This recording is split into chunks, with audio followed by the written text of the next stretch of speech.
The newsroom.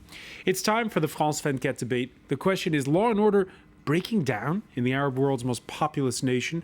Police pulled out of the Egyptian coastal city of Port Said last Friday after days of deadly clashes with protesters. They went on strike elsewhere, calling for backup from the Muslim Brotherhood-led government. An aide to the state's top prosecutor has hinted there could even be neighborhood watch groups that could keep the peace by making citizens' arrests. For the secular opposition, that would be tantamount to condoning vigilantes. Now, it's not just Islamists versus the seculars. In Port Said, there is huge resentment against decision makers in the capital. This after the upholding of 21 death sentences against football fans convicted for their part in last year's stadium violence there that killed 72. Locals feel the verdict's a way of trying to appease the ultras who support Cairo's El-Haddad team. For now, it's the army keeping the peace in the city that is gateway to the Suez Canal. But that's only a stopgap measure for a government that's trying to keep a lid on unrest at home and appease foreign donors who are demanding painful reforms. Today in the France 24 debate, we're taking a look at the unrest in Egypt with, from Cairo, former police officer, security consultant Hicham Assem. Thank you for being with us here in the France 24 debate. Also with us, Gehad El-Haddad, spokesperson for the Muslim Brotherhood. He too is in the Egyptian capital. Thank you for being with us. And in the studio, Egyptian activist Hisham Ezza. Welcome back to the France 24 debate. Welcome back as well to France 24 news producer Mohamed SALEM, who's been keeping a close eye on all of it. Also, by the way, joining us from England, Omar Ashour, who teaches political science at the University of Exeter. The France 24 debate, where you can always join the conversation on Facebook and Twitter, our hashtag F24debate. Let's begin, though, with an update from Cairo. Correspondent Catherine Stapley joins us now. Catherine, the police strike, is it still on or is it off?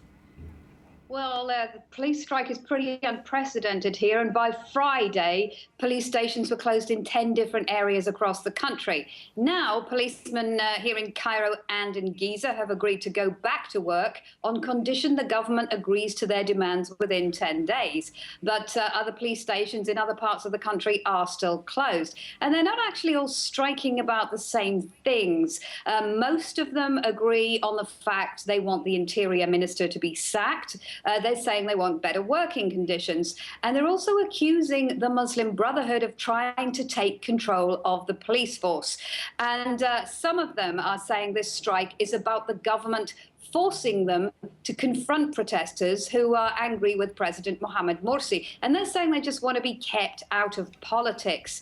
But others are on strike because they're saying they don't have enough power to stop the protesters or to react when the protesters attack them. And they're saying they want impunity from prosecution when they're dealing with demonstrations. Now, on Sunday, the Minister of the Interior made the police a lot of promises. He said he was going to raise their salaries and give them more weapons and body armor. But this, it really is all adding to the feeling here that a lot of people are complaining about, that there's a security crisis in the country and they're losing confidence in the government because of it. All right, a security crisis, and as you say, a wide array of demands on the part of those police officers. Before I let you go, Catherine, how serious is this concept of groups that can make citizens' arrests?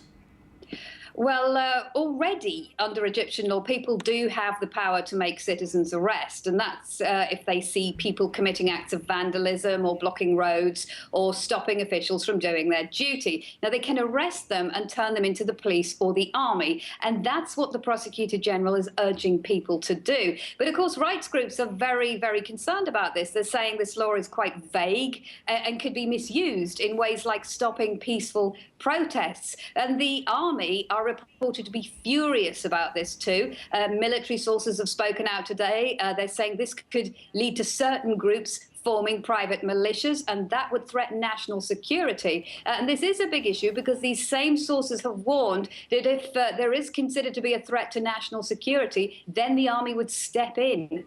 All right, whether or not the army steps in is something that will perhaps broach a bit later. Catherine Stapley, thank you for that update from Cairo. Let me get a first reaction from Hisham Assem in Cairo. You heard our correspondent there list a wide array of demands. For some, the police want to stay out of politics. For others, they want more means to do their jobs. What do you think is the primal demand, the most pressing one for police officers?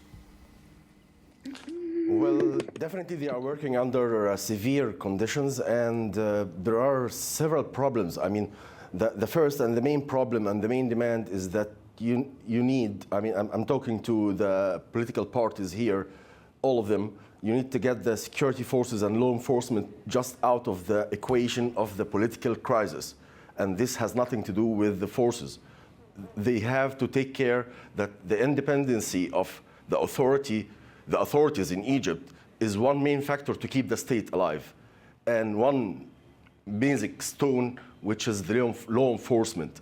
Now the officers, they feel that they are accused from all different parties, and they are to blame for any incident, and they have to restore security and public order while just confronting thousands and massive number of young juveniles and youths trying to stone them all day long with Molotovs and different things that consume their power, rather than trying to defend the country against all the trends of crime that started. We are seeing unprecedented number of crime and the type of crime. Now, officers are requesting for better conditions rather than increasing their salaries. Their salaries is just number 5 or number 6 of their demands. They demand to feel that they are really appreciated and recognized by the society, and they are not just pushed into the political equation that's happening between the Muslim Brotherhood and the other liberal powers. Mohamed SALEM, let me get your reaction to that. First of all, are the police overwhelmed? Well, I think they might be, but the police have been killing and have been causing lots of injuries in the ranks of the protesters. And I really wonder why now, maybe after the Port Said clashes that were very, very hard on them, they retreated and they started this strike, while there were several trials before. But I think this time it has become really too big for them, and they are quite fierce with the new minister, apparently, who has been very, very rigid and who has been very, very harsh on the protesters during the last months since the constitutional crisis and since he was named Minister of Interior.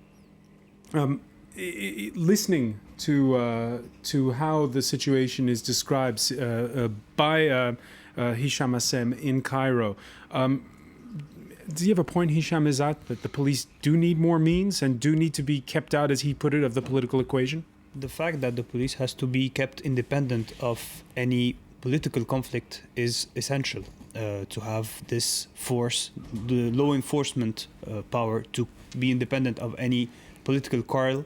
This is something that is necessary, of course, but at the same time, it is not today. The political forces, the police force is not independent of the political fight because it is used by the political powers that are in power, actually, that have the executive power today, in the hands of Mohamed Morsi, for instance. So we see the use of the police as a weapon to enforce the decisions and power deals of the Muslim Brotherhood as the situation is today. Hang on, you say that, but we've seen also, and our correspondents have corroborated that at protests you have at the same time those that are lawfully protesting, and you have thugs who come in among the crowd, stir up trouble, vandalize. You need a police presence at demonstrations. Yes, of course, but before we reach the point of demonstration, there is another point. The point that the police has been away from the streets for more than 2 years now, and that the fact that their laziness to do their role, either it is a political action from let's call it the Mubarak forces or the remnants of the forces of the NDP, the Mubarak's party, and so on, made them go away from their role to prove the point that Mubarak was stating for a long time, that was either it's me or chaos. So they are giving us the chaos, the taste of the chaos, so we run back to their authoritarianism and to the authoritarian state they are so prone to conduct and to defend. So you're saying they let crime run rampant so that we would call for more law and order and... That is all they can do, and that is all they know how to do. This is the way the Egyptian police is formed. The Egyptian police and the Egyptian police officers are trained into the police universities and police academies to enforce power through force, not through law. All right, let's get Gehad El-Haddad in this and your reaction to it. First of all, the Interior Minister, when he gives orders to the police, do they carry them out?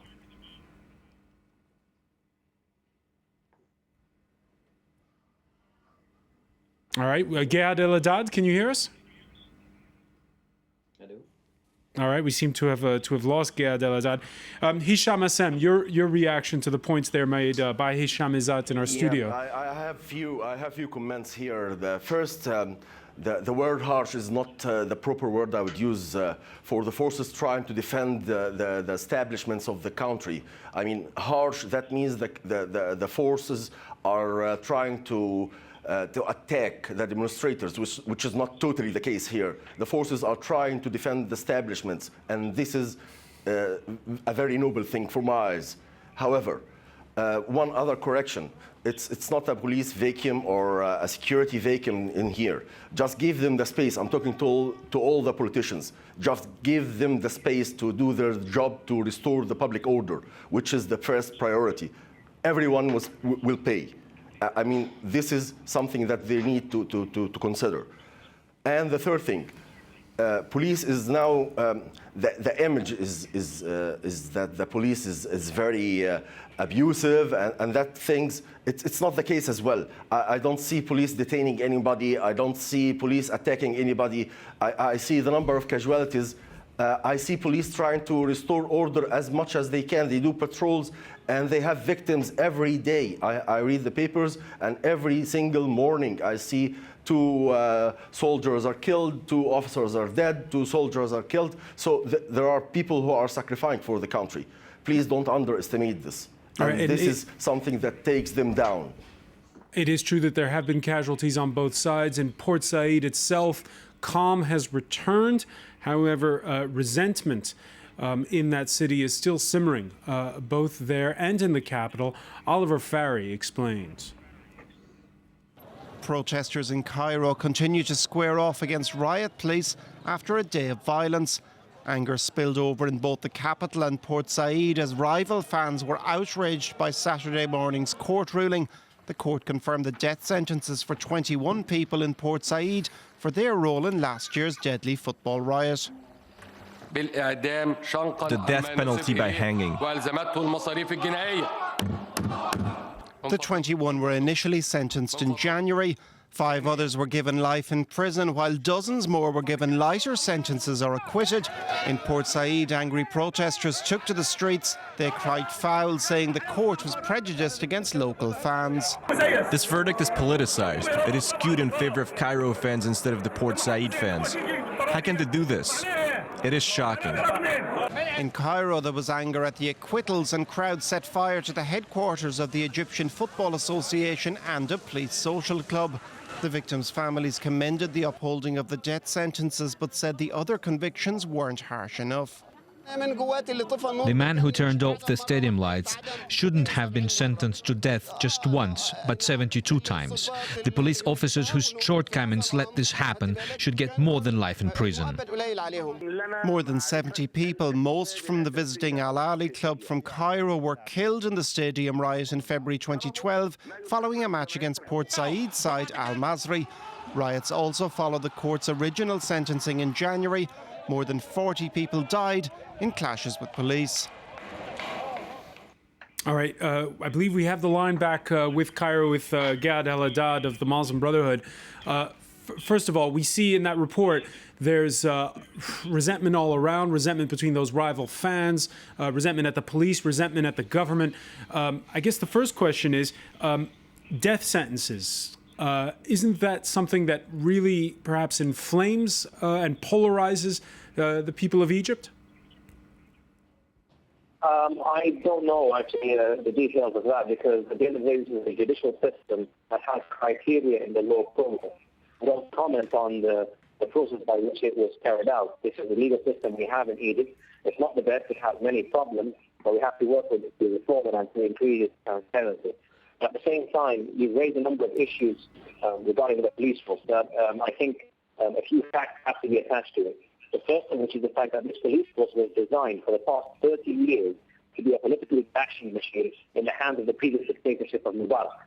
They won't reform overnight. They won't change overnight. They require a very extensive and serious rehabilitation program, which has not yet apparently started because the government has not announced any such thing. In reality, on the ground, they don't know how to deal with this whole process.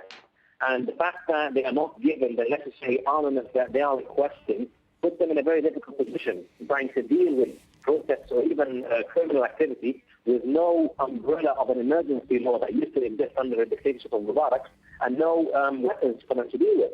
So I can understand the frustration that they are having at the moment, but at the end of the day, this was the primary bashing machine of the Mubarak regime, and there is a price to be paid here. The Egyptian people, as well as the police force, really are facing a challenge to cross a barrier of mistrust and agony and injustice on both sides. And unfortunately, not many nations can cross this barrier swiftly. It has to be through a very carefully planned legislative reform process. We've seen how it happened in South Africa through the Truth and Reconciliation Committee. Thankfully, we're not as drastic as when they started, but still we have not embarked on that change program. All right, let me put that to Omar Ashour. The point being made there that you can't reform what Gehad El-Haddad called the primary bashing machine of the Mubarak regime overnight. Do you agree? Yes, I agree. Partly the reform process usually takes a long time, as we learned from many experiences, whether in Spain, Indonesia, Georgia, South Africa, Indonesia.